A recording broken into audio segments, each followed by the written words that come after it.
I hate it when I get stuck in the snow in the gas station parking lot. Yeah. It's I'll take shit that never happens in North Carolina for $1,000. Never in North Carolina. Yeah. It's not really scary here yet. What's scary is I just got an alert on my phone, and they're talking about 45-mile-an-hour winds overnight after it snowed a fresh 15 inches. So that's like a lot of trees down with that, right? Well, we get a lot of high winds up by the lake, so all of our trees are already broke, the ones that we're going to break this year. But that's the kind of wind when you go to leave your house and the snow is drifted up to the gutter to your door and you can't leave your house. That's the type of wind that does that. Fresh snow, a foot of fresh snow and 40-mile-an-hour winds creates 7-foot snow drifts like in front of the door of your house. So that's a problem. That's why you got to have a back door, right? Yep. Jump out the window. Yep. Upstate New York, no excuse. Go to work. Yeah. Get your ass to the shop. I don't care about the driving ban. I don't care about the state of emergency. Get your ass to the shop. We got cars to fix. Oh, man, I'm just thinking about what a disaster it's going to be this week in North Carolina if we downstate North Carolina, not like up where Lucas and Braxton are. They get snow, right? But down here, 5 to 10 inches of snow. I bet there's no bread or eggs or milk at the grocery store right now. Oh yeah, that's the same around here though. Like when they were talking about this storm, yeah, people are at their houses making milk sandwiches right now. Is that how much you're supposed to get in North Carolina? Toilet paper since the pandemic is a thing. No, eggs. Is that how much snow you're supposed to get? Oh, 5 to 10. Yeah. Which will be debilitating for them because they don't have any infrastructure. Yeah. Right? Good luck. Pray for me. I've got to get a battery backup for the Wi-Fi and the modem. As long as we have internet access, my children will be okay. If we don't have it, it'll probably be like they'll be flipping the place over. Flies. Yeah. So, Josh, where do you live? I'm in Houston, so all this snow talk, I have no clue. Yeah, like it snowed about a month ago for the first time in years, and none of us knew how to behave. We didn't know what to do. School was canceled. We just went outside and just ran around. I have a friend that owns a shop in College Station. Okay. And, if it snows like an inch, it's shuttered down. Or if it rains and it's really cold. Like if it's below 32 and it rains, you can't get anything. Like you can't. Well, so if it's below 32 and it rains, it's sleet. Yeah, it's freezing. Should be freezing rain. Well, the ground's not that cold, blah, blah, blah. I thought you were a pretty technical guy about, just comes down that way, the freezing point of water. No, it's dude, it was 25 degrees here and liquid rain was falling out of the sky the other day. I am very technical about weather, thank you. Just because it's 25 degrees 6 feet off the ground doesn't mean it's 25 degrees up in the atmosphere where the rain's coming from. How frequently is it warmer at altitude than it is at the ground level? When it rains here and it's 25 degrees out at ground level. You really do live somewhere very special. I think you're making shit up. People actually try to get in here for the weather pattern. Well, I'm between. The weather. No, seriously, for the meteorologists. Like you can't just get out of college and show up here. You gotta put your time in a normal city. I mean, the best gig in all of meteorology is Southern California, right? It's going to be 75 degrees with the wind from the west. It's sunny. 30% chance of horrible wildfires. We have the two lakes next to each other, and it's, if they say it's going to snow, it's going to be anywhere between nothing and 2 feet. And that's how it goes. All right. I feel like nice. We're going to make our listeners listen to at least a few minutes of this random snow conversation. We should probably introduce everyone. I assume that most folks know who we're talking to, but we've got Josh Parnell of Limitless Leadership and the Bearded Leader. And we've got Lauralee Schmidt, Lola online, for those who may know her better that way, of Schmidt Auto Care, somewhere in Ohio. Where are you? I'm in Waynesville, Ohio, but my shop's in Springboro. Yeah. Nice. Okay. The important thing to note is that both of these individuals are, I'm excited to say, coming to North Carolina in April. Automotive Service Tire Alliance is hosting an event. It's our number 2 event of the year, typically, and it's very ownership-focused, owners and managers primarily focused. And it's called Fueling Connections. And we're actually having it at the NASCAR Tech campus in Morrisville, North Carolina, which is just on the north side of Charlotte, near Lake Norman, where all the NASCAR guys have their big lake houses, and they go on the boats. So but it should be a lot of fun. It's going to be very interesting, and Lauralee and Josh are going to be each doing half-day sessions, I believe.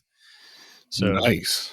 I wanted to get Lauralee, I know you. We've met, we've hung out before. We spent time chatting online before. Josh, we haven't really met, I don't think. So, if I can, I'd like to start with you and just kind of learn your story. Tell me a little bit about you and what you do. Of course, yeah. Well, Mike, first, thanks for having me on the show. I'm really looking forward to meeting all of you in person soon. Looking forward to traveling out to North Carolina in April for the Fueling Connections event. So, quick backstory. I'll try to be brief, but backstory is I kind of cut my teeth in the automotive repair industry by working as a corporate coach, corporate trainer for Christian Brothers Automotive for almost a decade. And so I had the opportunity to lead the entire training department there at Christian Brothers for quite some time, and had an opportunity to serve over 300 locations nationwide across 31 states and thousands of team members over the course of my career at Christian Brothers. And about 2 years ago, I decided to jump into this terrifying world of entrepreneurship and become a full-time leadership coach, trainer, and speaker. And so that's what I do now. I've been able to slightly connect with all of you online, and kind of following you and seeing what you do. And I know y'all are probably like, "Wait, who is this guy? And why is he coming to North Carolina?" So my heart is in serving people. I will be the first to say I'm not really a quote unquote car guy. I don't know a whole lot about automotive, despite the fact that I'm in the automotive repair industry, and it's primarily because I serve my clients in the form of communication, delegation, casting a vision, driving a mission towards the vision. I know enough to be dangerous, but you don't want me to come into your shop and try to do your job, because I will mess everything up. Brian, no one should ask us any technical questions at this Brian, event. I think you are out. You're outnumbered here. That's okay. I'm outnumbered. You're the only car guy in this conversation. I'm terrible. It's true. Terrible. We all know. Yeah. We just don't want to tell you to your face because we know you're sensitive. No, I tell people to their faces that I'm terrible. It's not a problem. Lauralee, can you give us a little bit of your background and how you found yourself in the wild and crazy world of automotive? Sure. Josh, I'm not a car girl, so you and I together are a great team. Awesome. We know nothing about how to fix cars, but I bet we can help fix shops. So yes. I come from cosmetics background, and I used to teach people how to sell cosmetics and make things pretty. And so that's what I do. And I was a professional makeup artist for a long time. So I'm aesthetically driven, and I'm going to teach branding and processes at this class because that's what I took away from corporate America. And I'm super excited to be in automotives because y'all need some branding and some processes. All right. I have a question for you. Mm-hmm. I have started branching out, and I'm trying to hire outside of the automotive sector for service advisors and sales. So I've been looking primarily at hospitality industry, restaurant folks, or hotels, outside sales, that kind of stuff. Do you think that I should be talking to makeup salespeople? I mean, do they get actual sales training and how to overcome objections and that kind of thing? Oh, yeah. If you're in the right brand, not all brands, none of the small independent brands are going to have the money for that department. So it's going to need to come from like a large brand like L'Oreal or Estee Lauder, like that hold a lot of brands. So if I go to heavy Saks, on the sales, heavy. Oh yeah. Nordstrom. A lot of money is spent on training and education. Okay. Nordstrom. That's interesting. So a Nordstrom cosmetics counter salesperson, how much are they taking home a year if they're good at what they do? Oh, that would really depend on the brand too. I don't know. Are they brand employees or are they Nordstrom employees? They're brand employees. The brand rents space in the store. Oh, I didn't know that. Interesting. Yeah, so you're paid by the brand, not... Some of the Nordstrom employees, I think, are paid by Nordstrom, but if you work like specifically for like MAC Cosmetics, you're paid by Estee Lauder. Gotcha. So you have to abide by Estee Lauder's rules, not Nordstrom's rules. I'm just trying to think about other sectors. You'll take home, I don't know, a general, like a retail manager, like maybe 55, 60,000. at a menial Midwest, like at a good Midwest location, more in like New York or like LA. Hey there. I'm going to tell you about something that has completely transformed how I run my shop, TechMetric. As a 20-year shop owner, outdated systems used to slow us down. Everything was clunky, from check-in to estimate building to customer updates. It all felt just super inefficient. Switching to TechMetric has changed everything. With TechMetric, you get a powerful shop management system that includes DVI, quick and easy estimate building, inventory management, real-time reporting, amazing customer communication, and it's really easy for your employees to learn how to use the software. I'm talking like a one-day learning curve. On top of that, TechMetric has tons of other tools to make you an even better operator. Stuff like integrated payments with buy now, pay later options is a huge asset. Ask me how I know. And recently, they've added a CRM component with their partnership with Shop Genie, which I'm a happy Shop Genie customer already. So I'm super excited about that. Now, obviously, there are a lot of factors at play here, but I want to give you some facts about my business since I made the change to TechMetric. In September of 2020, when I switched to TechMetric, my ARO was $293. In September of 2024, we were $916. That's over 300% growth. Now, I'm not saying that TechMetric created all of that change, but I'm 100% saying that I couldn't have come this far without TechMetric. It's a key factor in our growth and success. If you're ready to level up your shop, TechMetric has everything you need: productivity, revenue, customer experience. Measure up by every measure with TechMetric. Tap the link in the show notes to learn more. So not a ton. You could take them away and like make them a way better life. Mike, sounds like they're good for the grabbing. Yeah, I mean, and you know what? That's you a think no that working problem. Saturdays is shitty? They work all the days, all and of them. And holidays. Yeah. So with really very low benefits outside of they get free cosmetics, which actually means a lot because it hurt when I left the brands. I bet you Mike could put a package together and still make it make sense. I bet you he could do that. Yeah. If somebody would buy my skincare, oh my God, I would totally work for you. You'd put a neon closed sign up on Schmidt Auto Care right now. It'd be done. Neon closed. I tried to hire Bryan earlier this week. Mike was frustrated. He tried to hire me. He awkwardly laughed me off and tried to act like it wasn't a serious conversation. I don't know. It wasn't a serious conversation. You were frustrated and probably drinking. I wasn't drinking yet. I was on the way to go drinking. Because you were frustrated? I mean, drinking as a coping mechanism for being frustrated is probably not healthy behavior. No. I'm not a very healthy person. It was. I knew how frustrated you were that you could not be serious. So, plus it's too damn hot down there. I had it is hot. So you guys know that the title of the podcast is Confessions of a Shop Owner. It was originally supposed to be Confessions of a Shitty Shop Owner, but some people thought that having a naughty word in the title might be a bad idea for because it doesn't fill seats for reasons. Yeah. So anyways, we had to shorten it down a little bit and take the poo-poo word out of it, and that's okay. But I try to throw in a confession about whatever creative thing I've screwed up in the last week whenever we're on here. And this one is what Carfix screwed up. I would say that I didn't have anything to do with it until the end. So maybe what I screwed up was not being involved enough to catch it before it got to the end. But what was it? Customer calls and asks to if we can flash the PCM that he's going to install on his 2005 PT Cruiser. So there's so many red flags with that straight out of the gate. I mean, you had me at PT Cruiser as a red flag, but even back in 2008.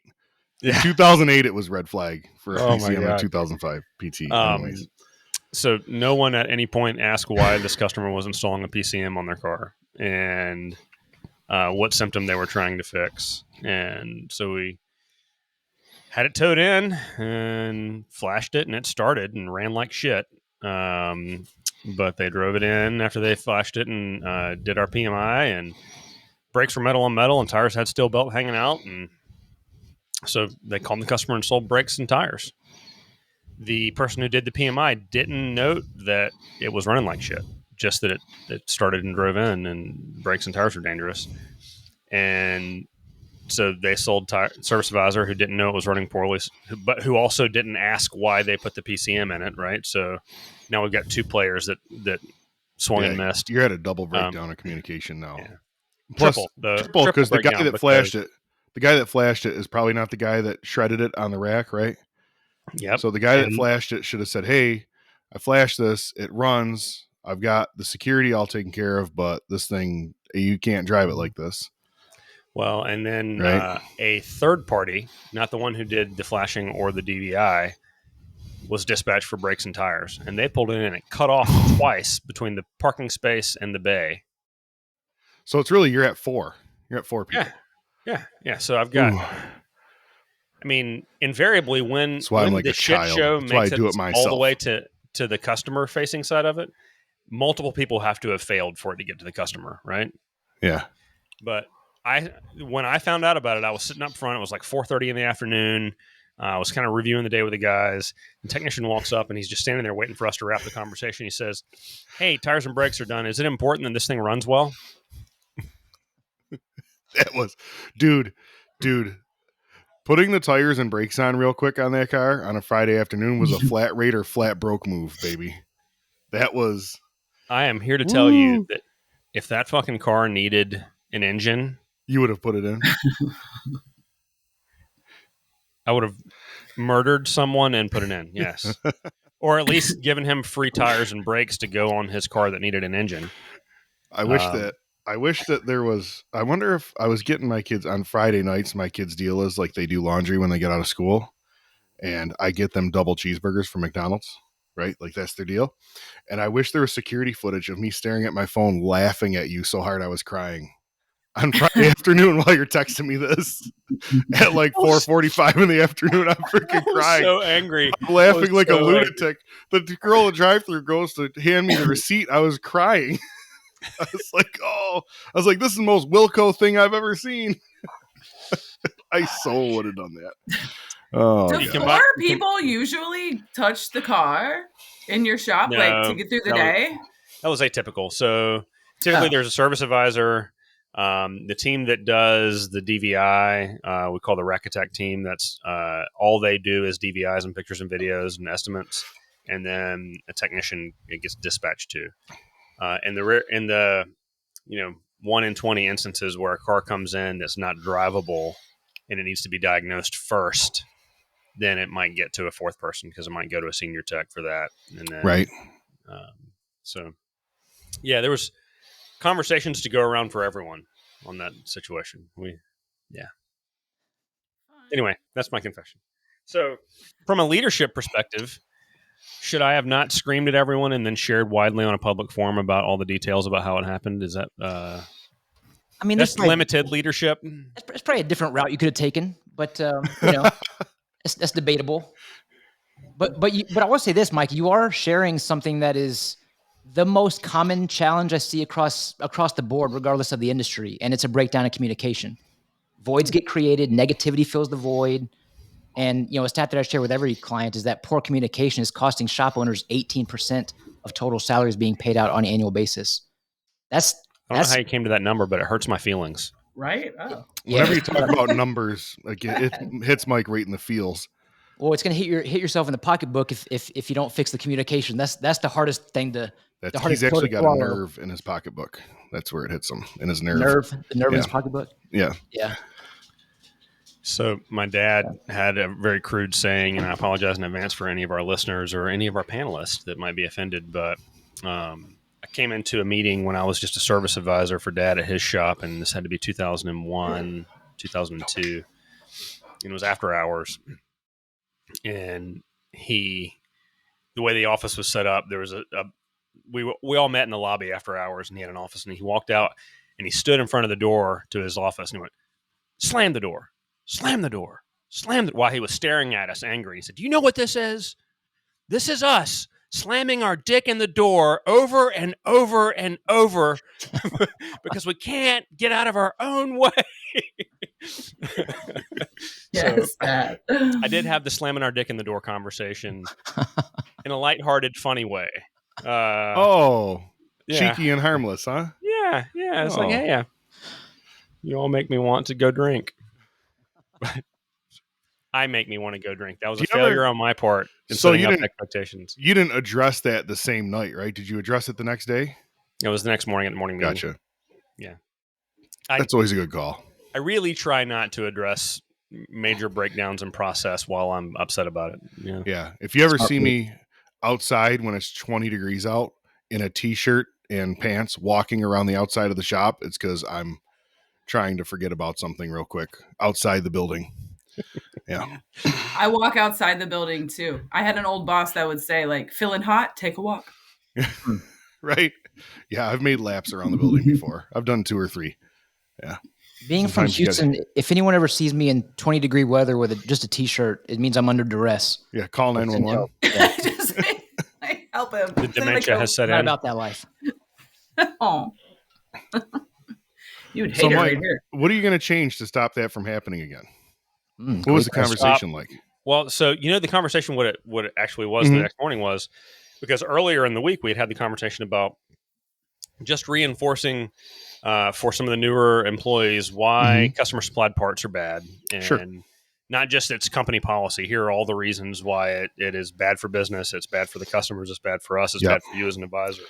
Yep. All the ways it causes headaches and liabilities and everything else, right? Sure. And I said, the way this conversation started, I guaranteed it. I haven't pulled the phone call yet and listened, but I guarantee it started with, will you install my PCM?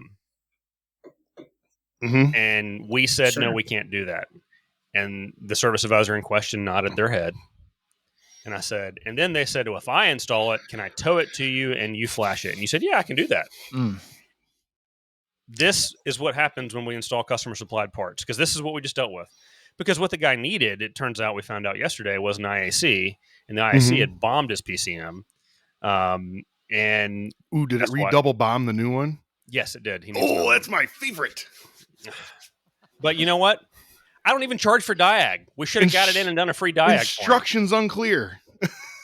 We don't charge the customer for diag. So he could have brought it into us, and we could have told him he needed an IAC and a computer. And now he's going to have an IAC and 2 computers.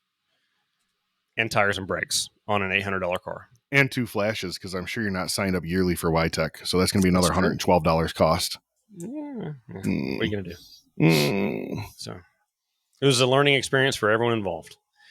But it was not a bright, shining moment in the week. Can I tell you something? I've totally done the same thing you did and not gotten burned on it a million times. And it's only great because I've not gotten burned.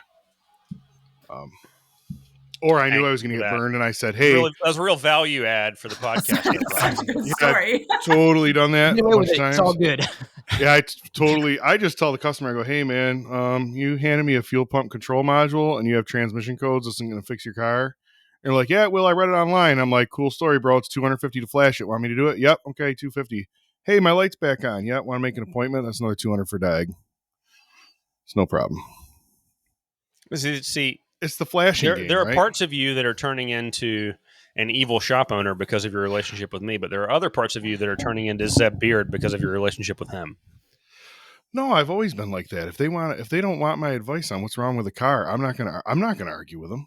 Why would I argue with somebody about that? Them and YouTube and Google made up their mind. I'm gonna make $250 in 9 minutes. Is arguing the same as like educating? Just taking like a moment? Yeah, I told him it's not going to fix the car. That was me educating. I'm not here to teach a class on how freaking network diagnostics work. All right. Hey, man, you're replacing this box that deals with this. Your code is in this other box. Hey, everybody. I wanted to take a minute to tell you about the coaching organization I've been involved with for, over 20 years now. Elite. Elite Worldwide, they don't give you a one-size-fits-all solution. They tailor the coaching specifically to you and your shop. They pair you with an experienced coach who is either a current or a former shop owner, and they turn strategies into actual action and accountability and results. Whether it's improving your service advisor's sales, growing your shop, growing to multiple locations, they really have you covered. They've got training for all of those things. Clients of Elite really see results, higher profits, stronger teams, a better work-life balance.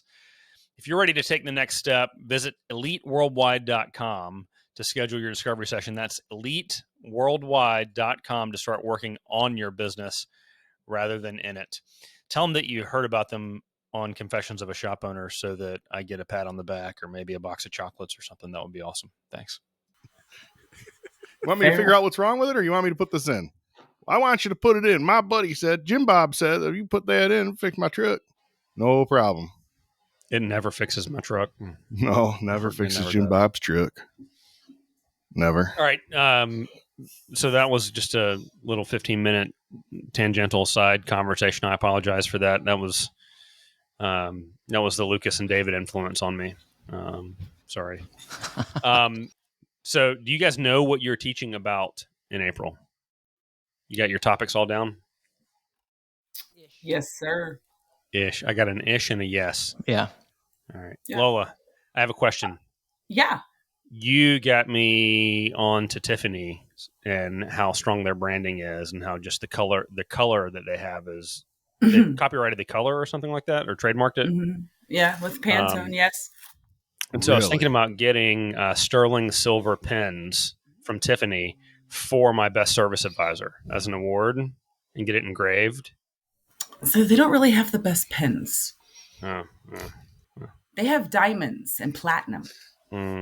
Yeah, I'm not going to get them a go get like a Mont Blanc pen. They have beautiful pens. And you can have them like customed. Or anything Ferrari, right? I mean, Ferrari is a branding company that makes cars. They would probably like a Ferrari more than a pen. No. Oh my gosh, Ferrari's smallest business is cars. They put the Ferrari logo really on everything. Good for them. I mean, I wouldn't poo-poo on a pen from Tiffany's. Probably an auto repair service advisor is not going to know what a Tiffany's sterling silver pen is, though, right? For the most part. Especially unless they're living under a rock, like I would assume they would. I didn't know Tiffany had a color until I sat in your class. I live under a rock. I learned this today. All of you need to go shopping for your significant others more. Lola, you are just more cultured than we are. You're just more cultured than we are. We are. It's literally been around a long time. Do you think I can go down to the Dollar General and get a Tiffany's pen around here? Exactly. The DG is all he's got. That's all I got, man. You have the internet, friend. They have an online shopping platform. It's only for talking shit. You can't actually do anything with the internet. It's just for making memes about dudes who have one bay shops with lots of smells in their customers' cars. 30 seconds that meme was made. How many people have you scarred this week, Brian? Only the ones who deserved it, Mike. Just like how many hours did I turn this week? Only the hours the others couldn't. Oh, God. I'm trying to stay focused on what you guys are teaching about in April because I'm excited and I want to go, but this is what happens when Brian and I are in the same room. I apologize. All right. I'm teaching on branding and policies and how it's going to excel your shop. And Josh is teaching on... I'm talking about the leadership mindset, how it can affect change. I'm talking about communication, effective communication, the roadmap of delegation. It's a lot of transitioning into leadership because we have high-performing team members who do really well at their jobs. They've mastered these processes. They get promoted to a formal leadership role, but they've never had any leadership coaching and training. And it's like going from a player to a coach. And we see a lot of coaches struggling to stay in the coach's seat. So this session will help them stay in the coach's seat to lead people because their people are now leading those processes. That is 100%. Look how well we paired together. It's awesome. I feel like I'm about to look up flights. I'm about to look up the flights to North Carolina right now. Like, holy moly. Just drive on down. We're going to be recording there, brother. So, like, you come down. Hey, bro, if you can get off, podcast will pay for your airfare and your hotel. It's travel expense for the podcast. Oh, yeah, write it off. Easy. Freaking write off. Just write it off, man. Just write it off. That's just Thank you to our sponsors. Thank you to our sponsors. Yep. Thank you. Oh, yes. Thank you, TechMetric. The best software there is. But I digress. So, y'all should make them a jingle. You know what? I feel like one of our sponsors I could get away with making a jingle for. Get that bag, make a jingle. I'm thinking Carrie Lynn and Turnkey would let me do a little song and dance because I did I dressed up as a banana with 2 maracas and danced to the peanut butter jelly song. Oh my gosh. Peanut butter jelly time, peanut butter. I did that years ago for a marketing piece with Turnkey, and it was pretty spectacular. So sounds amazing. Yeah, that's awesome. You should find that footage and bring that back to life. Actually, guarantee yes, Carrie Lynn still has it. I can probably dig it up like 7 years ago on Facebook. I got a guy that'll find it. Yeah, you have minions who do your research for you. They are not minions. I have no minions. Mike, if you find the costume, I'll find a way to incorporate it into my training too. So just do it in North Carolina. I 100% still have the costume. Live in I can person. go put my hands on it. Oh, I'm on the way. Yeah, let's go. Hopefully, banana it's not costume, snowing. maracas. It was a reference to Family Guy when. I'm familiar Bryan, to the reference. Yeah. Okay, Yep. Copy. All right. Yeah, that is awesome. Yeah. So, all the jingles. Josh, how did you get linked up with ASTA? How did they find you? Great question. Jim Kokonis, I think, was the initial connection. I did a speaking engagement at last year's expo, and so I connected briefly with Becky while I was there, and I think just word of mouth. Someone said something about me. They reached out, and we talked, and thankfully they gave me the opportunity. Awesome. Well, I'm excited to hear what you got and learn from you. I definitely need that evolution from being on the level of leading through the processes to being a coach of the processes. I'm failing at that on a regular basis. I find interesting new ways to screw it up all the time. So excited. And to processes, to Lola, to your point on processes, I've been working on getting Way We Do, which is an online process platform, up and ready for game time with all the staff. So they'd have one platform to log in. We call it the book of CarFix, how to CarFix. If I have to answer a question more than 3 times, or a shop manager asks a question more than 3 times, then they write the process. I like that. Put it on there. That's good. That's real good. Yeah, I'm multiple years into this, and I still haven't launched it. So, is it video content based? Like they can look up your video and find the answer, or is it just all written down? It has the ability for both. So, like my office manager has done video content for all of the bookkeeping stuff because she's on top of her shit. And my parts guy has done text content for all of the parts processes. They've written like a 40-page document on how we want to handle parts and that kind of stuff, which makes me just want to like stab my eyes out. But hey, it's there. Like if there's a question about how do we do this in parts, if you read the parts manual, it's there. But it'll be searchable. Awesome. So it'll be like Google for CarFix. You go in, hey, the compressor's out, and we use to service the compressor at the store, and you just type in compressor, and it pulls up, the phone number and account number and payment details, or who's the bay door service person, or whatever. So you mean you don't just use group chat? I'm just playing. I know. So we use Slack, and we have so many group channels on Slack that it's almost overwhelming. Oh, it's too much. Slack. I really do. That was very forceful. You clearly have some feelings. Tell me about that. Unpack. Yes. I'm actually perplexed. Everybody really got my attention this on me. Like everybody's like Slack. I don't like it. It's too many screens and things, and I don't like the way it's laid out. I don't like it. If you want, we can set up a Slack workspace just for our. She don't want another one, man. I don't want it. I don't want it. I actually put it in the shop and then was like, you know what, just throw the whole thing away. It's way less distracting than Facebook Messenger, because in Facebook Messenger, you have fucking Facebook there distracting you also. Yeah, I mean, Slack I don't use that in the shop either. I don't know. Maybe we don't talk to each other enough in my shop. Talk so much at the shop right now. They text me all day long. We just text. Yeah, right. It seems fine. I've got 21 messages that I haven't read yet in my CarFix Slack right now from yesterday. See, it's too much. If it was in your phone, you'd done seen it. I have the app on my phone. I have one message in the Wilco front counter group text right now, and that's it. You should send them another Sunday night. Everybody wants to hear from the boss on Sunday night. Hey, guys. Love you guys. I mean it. I'm going to do it right now. I'm going to send them an awesome reel I made. Anybody, how is everybody doing business wise? How's the shop? Like we're having a slowdown mid-February. Like we're not busy, which is not unusual mid-February, but still, misery likes company. Misery likes company. So what you guys are saying is you're all super busy. No, not super busy. We're like the same, like even. What I would expect. Taking out the peaks and valleys. You just have a nice level plane. We had I don't want to even get cocky about that now. We had 40 cars booked for a 5-bay shop on Friday. So I don't know. That's too much. Nah, it's fine. That's a lot. Just ship them to the other ones. Just play triage. You know, and Josh, you're not in a shop at all, right? Like you're just a free for all. I'm just a free for all. Yeah, Mike, if it makes you feel any better, most of I'd probably say 80% of my clients right now are facing the same slow down that you are right now. And so I'm working with quite a bit of folks throughout the week.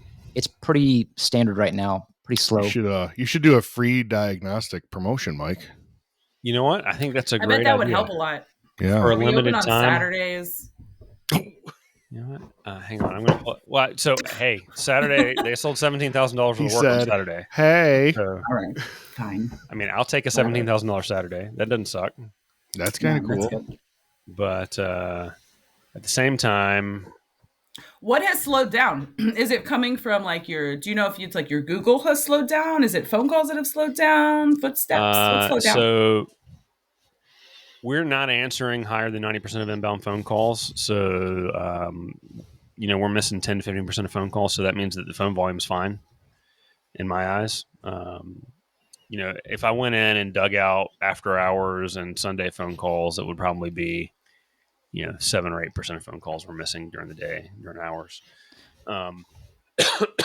So I'm okay with that to a degree. I'm ready to get Shop Genie's automatic outbound text for missed calls because they've got a new feature when you use their phone system that if you have a missed call or a call comes in after hours, it automatically texts that number back and offers the link for an appointment or to have someone return the call. So that'll help us close the gap on that. I think what it's been, honestly, has been a dip in closing percentage. So you're having the traffic, you're just seeing a decline in closing ratio? Yeah, this month at the big store, we normally are pushing on 40% close ratio in the last in the last 6 months, and we're at 28% close ratio. So our ARO is down $200 as a result of that. Is your discovered sales gone down? No. So tech average quote's the same. Just the closing. So see, these people, Josh, these people know how to run a business. I just fix cars, man. Do you see what's going on? 40 cars in a 5-bay shop. Yeah, they're like talking about discovered sales, this, that, and everything. I'm like, what are Google reviews, and why is everybody geeking? I was so mad at you for asking that. I was so mad at you. That's how you got your name, though. Yeah, you did. You should make you a shirt. For those of you who've been under a rock, Bryan Pollock is no longer Bryan Pollock. He is now Rural Joe. I was driving back from the store this morning, and I was gonna send you a video, Lola, of this guy. He's like probably 75 or 80 years old, shoveling 2 feet of snow at the end of his driveway with a freaking Marlboro Red hanging out of his mouth. I was like, that is Rural Joe. I am not Rural Joe. I just drove by him. True. Yeah. I would have agreed with you. I mean, but it was in your town, right? Oh yeah, it was right down the road. Mm-hmm. And you did move some snow on the same day, right? Yeah. So you just didn't have a Marlboro. No. Samesies. Did you have like a Zen tucked in your lip right there? No, I don't do the Zen. Yeah. I mean, I might have had a Jack and Coke sitting on top of my garbage can outside that I grabbed every time I walked by it. So, It's weird you have to walk by the garbage can way more frequently than normal when that. When you get a lot of snow, Mike, and your garbage cans go out back, you don't hike through 3 feet of snow to go put your garbage in the can. So they're by the side door right now. Copy. All right. Shop efficiency, Mike, that kind of thing. So I got a question, Josh, about the Christian Brothers family in Houston. There's a lot of big talent in Christian Brothers in Houston. It's the home of Christian Brothers, right? And now they're kind of all over the place. I've heard it said that they're the fastest growing automotive franchise in the country right now. They have been for several years. Is that right? I believe so. Yeah, that sounds right. Yeah. It also seems like a lot of the original leadership team have jumped ship in the last few years. Is that what you've experienced also? Yeah, jump ship, retired. I mean, tomato, but yeah, that's correct. It's So kind of a new regime right now. What do you think is the underlying factor there, the causal factor?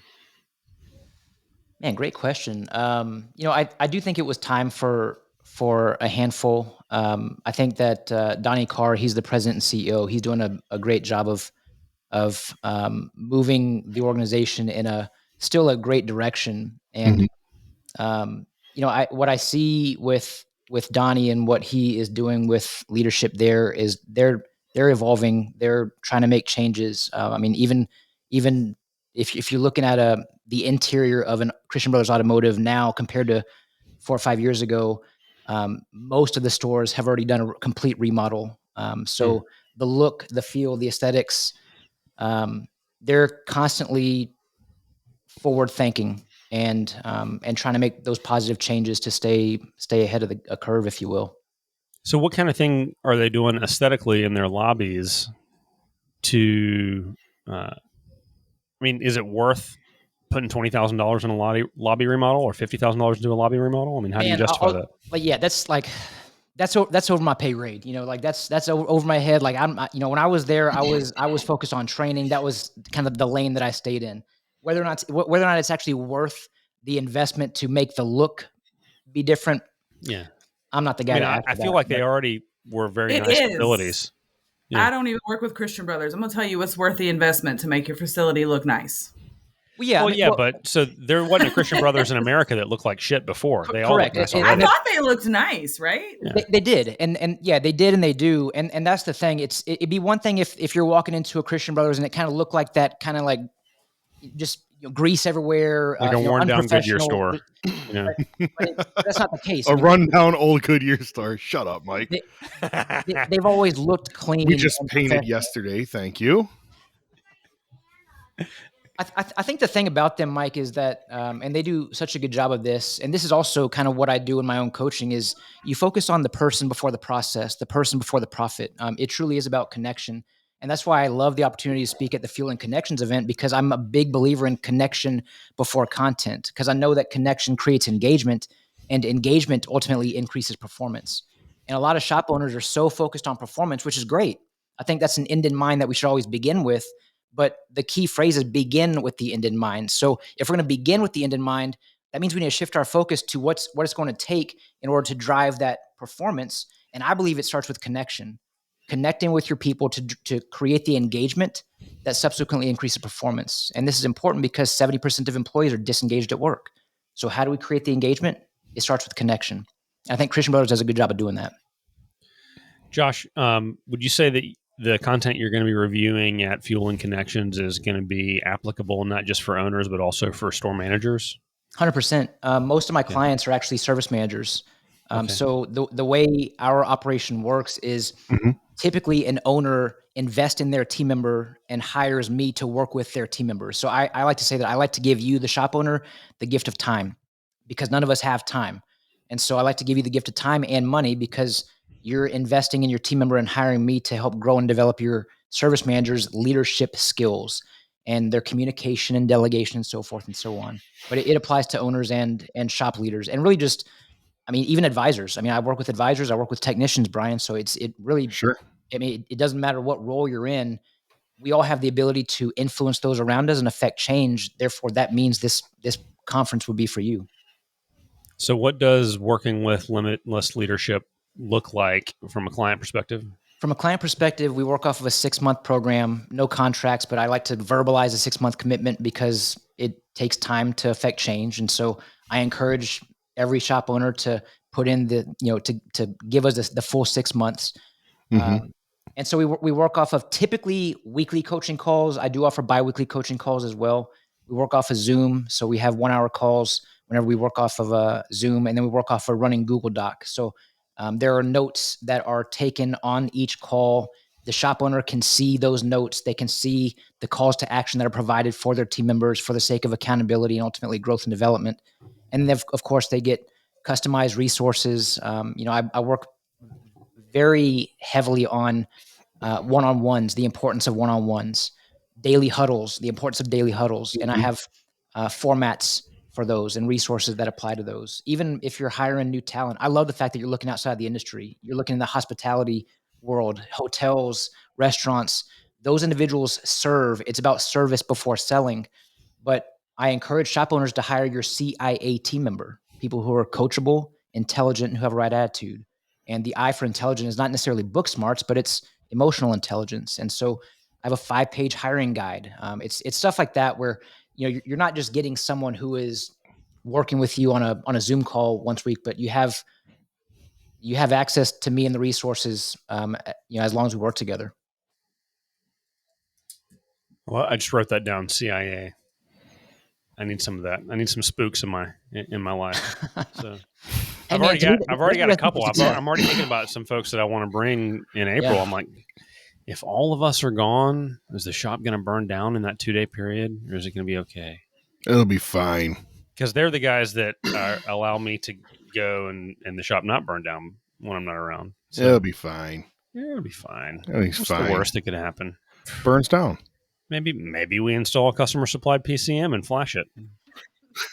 Bring them all. I mean, that's the kind of investment that you're going to get your money back. You're going to get your ROI pretty quickly from something like that. It's good for my soul that you're obsessing over that. Oh my God. It's good for my soul. It's so bad. You were so mad. I'm like, what did I say? What did I tell you? I said, you're being emotional. Quiet. That's what I told you. Quit trying to hire me. You're being emotional. I'm a terrible human being. I texted him. I said, hey, I don't remember what I said. I think I said $250,000 salary. You only have to work 4 days a week. Just move next week. Just move next week. I told him quit being emotional. Well, say when emotions are high, logic is low. I mean, it was very obvious. I'm like, dude, I am a terrible person. You and I. Let's be honest. Together. If I gave you that deal, it'd have to be 6 days a week. I'm sorry. You have no life. That's a hard no. You have no life. Yeah. I get no life. You get no life. Yeah, that's how it is. It's hard no. Hard no. Damn it. I thought it was a good pitch until I was honest. Isn't that amazing how that happens? Mm-hmm. Yeah. So, what's your process, Lola, at Schmidt Auto Care? What? You're teaching on processes. I want to know what's your process for making processes. Oh, I actually do that a lot. It's kind of interesting. I just sit down and write it step by step. I have a worksheet. I'm actually going to share it with you guys. That's how I organize my processes. Nice. And I have a process for writing process sheets because I'm a super nerd. So where are the processes stored? Is there a book of Schmidt Auto Care, or is it online, or is it Google Docs, or? It's in a whole lot of messy places right now because I'm trying to get it in like a central location because I'd like to do video stuff. So I'm interested in your little program you have there.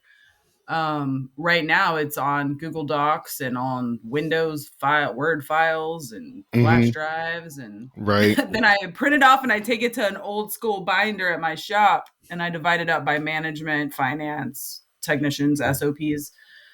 But it needs to be digital. Everything in my shop is digital except for the processes, but it's so much to tackle. Don't give in to the peer pressure. It's a lot to tackle. Everything works fine in a binder. Are you kidding me? I don't know. I know it does, but I keep thinking if my shop burns down, my binder's gone.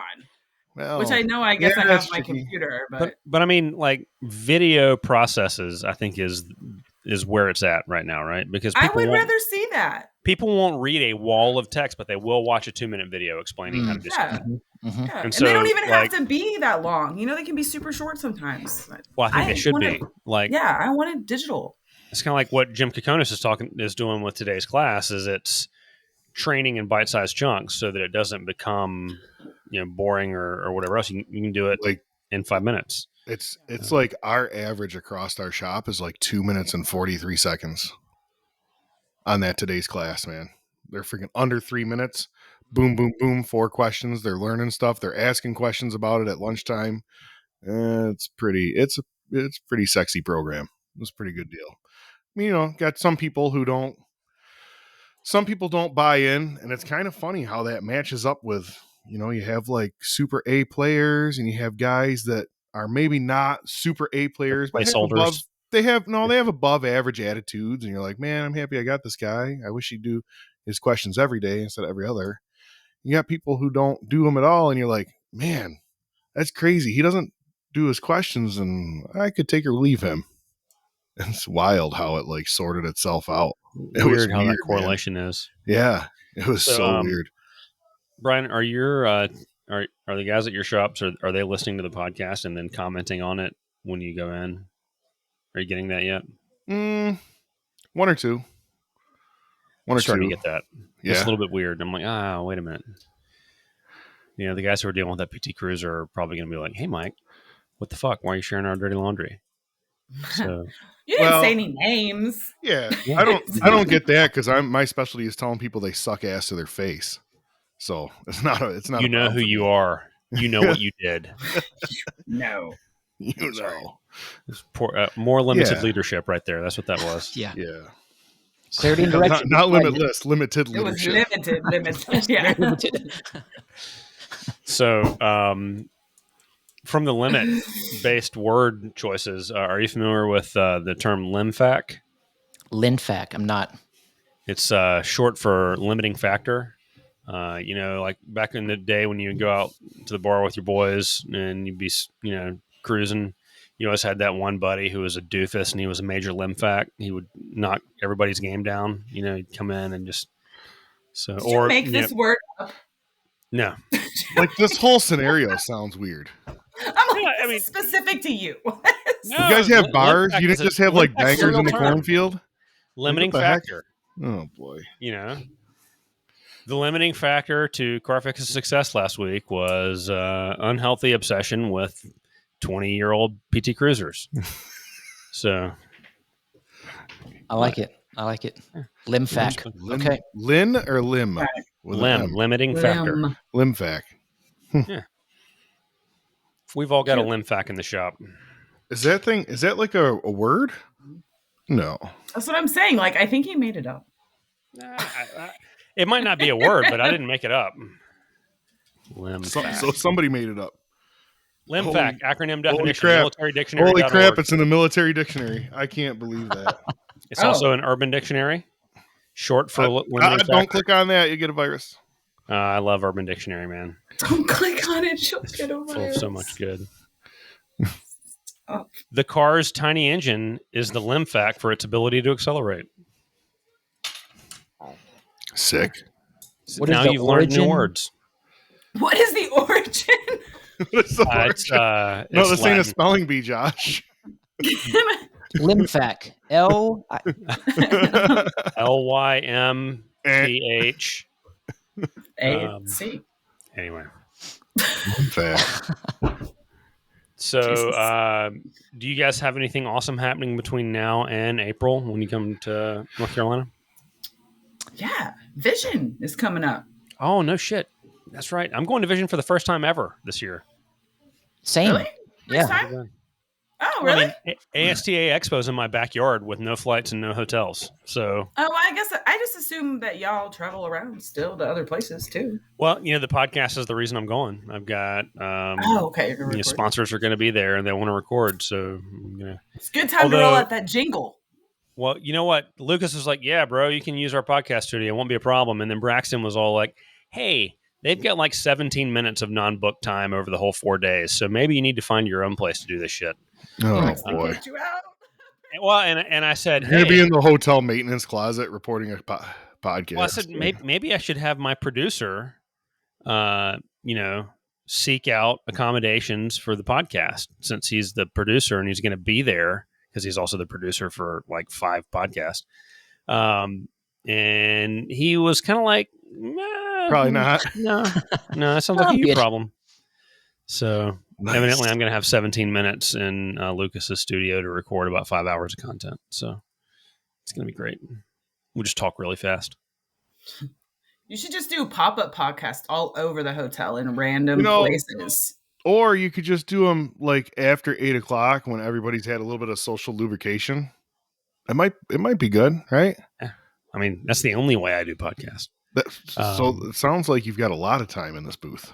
What I've got to do is I've got to get some of those handheld mics like they do on all the YouTube reels where they're like out on the street like in the downtown district, like just interviewing people randomly. Mm-hmm. But I've got to get enough rage bait questions that, engagement bait questions. Oh, I got you. You have a month. You have a whole month. I got you. I'll text you 50 of them before midnight tonight. All right. No well, problem. just stick your minions on it. I want a I got a guy. point list. You just got to have a guy, man. That's all. Are you going to Vision? Me? Yeah. Never been. Yeah, me either. I hear it's cool. Not going.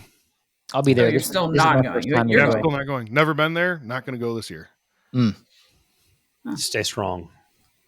I'll be there for the weekend. So if you guys are still there Saturday and Sunday, I'll be there that weekend. There was a lot of peer pressure. Okay.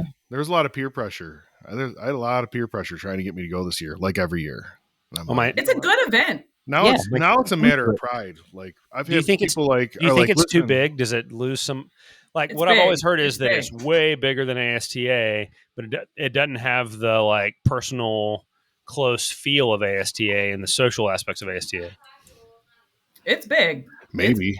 Never been there. But I mean, I think if you have your people, like, you're going to find your people and then you're going to go meet some more people.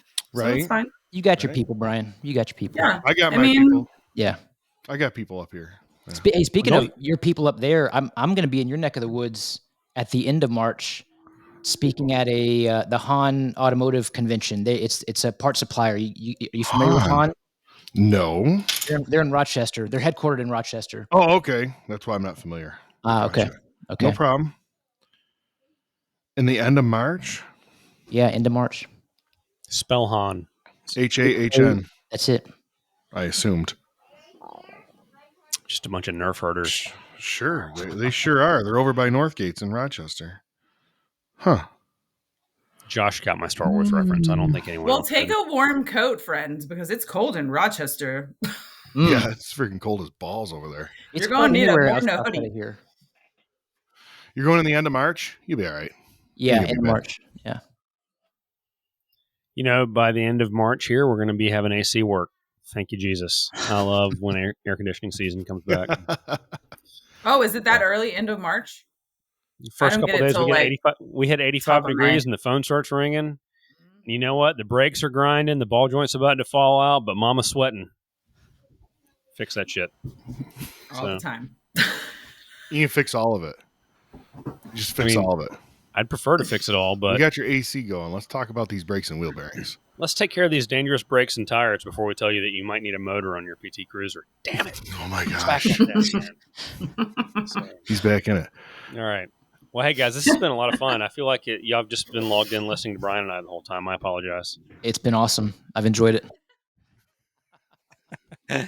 We're terrible. Whose idea was this whole thing? Josh, you have a podcast, Limitless Leadership podcast, right? I do. Yeah, Limitless Leadership podcast releases once a week. So I would love to have each of you join me for some fun Limitless Leadership action. Awesome. Cool. Awesome. Yeah. Awesome. Is it heavily automotive focused or is it just leadership topic in general? Both. So it's heavily automotive focused. And so I try to, when I do a solo appearance, if you will, I keep it automotive related within the leadership aspect. And then I try to have a lot of automotive related guests. In fact, Brett Fadley is my most recent guest that I know all of you know. And he's a very good dude. So his episode's releasing here in a few days. And Brett has a podcast about craft beer. Did you know that? I did know that. Yes. In fact, we talked about craft beer. It's really good. And I'm not into no idea. I'm not into craft beer, but the actual content of the podcast is like pretty cool. Yeah, we talked about it. Well, he's an entertaining guy. He's fun I've been listening to a podcast about craft beer, and I don't care about craft beer. I'm not going to go drink craft beer. I'm not going to go brew my own beer. I don't even drink IPAs or this, that, and the other thing. I mean, if it's not like, Blue Light, I'm not drinking it. And it's a pretty cool podcast, actually. I'll only drink a beer if it's done 200 miles an hour at Daytona. So that narrows it down to like Miller Lite and Bud Light, Budweiser, So classy. I don't think there's ever been a Guinness car at NASCAR at Daytona, has there? No. That's some high end stuff. That's some rural Joe shit right there, Mike. All right. So everybody's got to go listen to Limitless Leadership Podcast with Josh Parnell. Yeah. Thank you, Mike. And you got to find whatever Brett Fadley's podcast name is. If you listen to the episode with Josh and Brett, then you'll probably hear the name of the beer podcast. That's right. You will. And Lola's starting a podcast next month. She doesn't know yet, but she's That's what I heard. I have nothing to talk to anybody about. You don't have to have shit to talk about. Processes, man. You just Sounds keep riveting. notes on your group chats during the week, and you're like, oh yeah, then we can talk about that. We'll talk about that. The anti-Slack podcast. I just keep showing up on all y'all's podcasts. There you go. There you go. That'll work. This has been fun, guys. Thanks for coming. I really appreciate having you. And we should publish in the next week or so because I'm trying to get this out. Help everybody hear about Fuel and Connection so they can come out and see you guys in person and meet you in person and learn what we already know, and that's that y'all are awesome. Thanks for being here. Thank you. Look forward Thanks to for seeing having you us. guys soon.